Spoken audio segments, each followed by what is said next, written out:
Hey everyone, welcome back. Ready for another deep dive. Today we're tackling a book that's kind of turned the self-help world upside down a bit. The Subtle Art of Not Giving a Feck by Mark Manson. Now, before you think this is all about doom and gloom and, just not caring about anything, it's actually the opposite. Manson's got this really refreshing take on how to live a more fulfilling life. And it all starts with figuring out what truly matters to you. So we're going to ditch all that pressure to be positive all the time, and instead we'll zero in on those things you're actually willing to struggle for. Imagine feeling less stressed, more energized, really ready to chase what you care about. Sound good? All right, let's dive in. So Manson starts the book with this pretty interesting character, Charles Bukowski, a writer definitely not known for being all sunshine and rainbows. Bukowski lived a pretty messy, unconventional life, but he was brutally honest. He embraced his flaws. And through all that, he found his own kind of success. And that's kind of the point, right? It's not about being perfect. It's about being you, authentically you. Now, most self-help books are all about chasing happiness, right? But Manson, he's got a different take on it. He says happiness isn't some finish line you cross. It's something that pops up along the way, as you're tackling challenges, finding meaning in those struggles. In fact, he's got this whole thing about the feedback loop from hell. Ever find yourself obsessing over something that's bugging you? And the more you try to not think about it, the worse it gets. Yeah, that's it. You're so busy trying to force yourself to be happy that you end up feeling even worse. Think about it. Scrolling through social media, getting jealous of everyone else's perfect life, feeling bad about your own. Or maybe you chase that promotion, got more money, but now you're even more stressed and less fulfilled. Manson calls these shitty values. They seem like they should make you happy, but they don't, because they're missing something deeper, like a real purpose.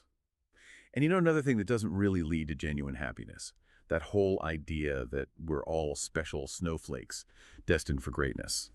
Now, before you think he's being harsh, hear me out. He's not saying you're not unique or valuable, all right? He's just saying maybe we need a dose of reality. This constant need for everyone to tell you how amazing you are. It can be pretty exhausting and honestly, kind of a trap.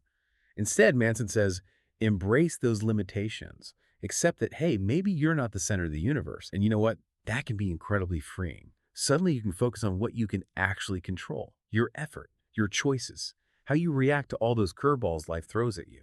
And that leads us to another big point, responsibility. You're always choosing, even when it doesn't feel like it. Choosing how you react to that annoying coworker, how you deal with a setback, how you show up in the world. And this is where Manson makes a really important distinction. Responsibility versus fault. Look, bad things happen. Sometimes it's bad luck. Sometimes people just suck. You can't control that. But you can control how you respond. And that's a powerful shift, right? Puts you back in the driver's seat. He even has this thing he calls Manson's law of avoidance. It basically says we instinctively avoid anything that threatens how we see ourselves. Yeah. Makes sense, right? Have you ever, really clung to a belief, even when you knew it was probably wrong? Or maybe you avoided trying something new because you were afraid of looking silly. Yeah, we've all been there. But here's the thing. If you want to grow, you got to step outside that comfort zone. And that means being willing to, fail sometimes. And this is where Manson gets really interesting. He wants us to, befriend failure. See it as a stepping stone, not the end of the world. He even has this do something principle. Basically, stop waiting for motivation to hit you. Just take action, even a tiny step. Okay, so it's good to be open to trying new things, failing sometimes.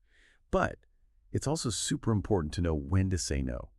Setting boundaries. That's something a lot of people struggle with. But it's crucial if you want to protect your time, energy, and sanity. Saying no is about setting priorities, choosing quality over quantity. Think about it. You'd rather have a few really deep, meaningful friendships than a ton of superficial ones, right? And wouldn't you rather focus on opportunities that really matter to you instead of chasing every single one that comes along? And finally, Manson tackles something most self-help books don't touch: death. Sounds kind of morbid, right? But he argues that accepting our own mortality can actually make life more meaningful. Because when you face the fact that your time is limited, well, it makes you focus on what truly matters. It helps you let go of all those little worries, helps you appreciate right now. And it makes you ask, what kind of legacy do I want to leave behind? What impact do I want to have on the world? So see, the subtle art of not giving a feck isn't about apathy or indifference. It's about taking action, choosing your battles, defining success for yourself, and living a life that's true to who you are. And Manson leaves us with this really thought-provoking question. What pain are you willing to sustain? Because you answer to that, well, that's going to reveal what truly matters to you, and that can be your guide. All right, that's it for our deep dive into the subtle art of not giving a feck. Hope you enjoyed it. And hey, if you're looking for more deep dives, make sure you subscribe to the channel. Until next time, keep questioning, keep exploring, and keep not giving a feck about the things that don't really matter. See ya.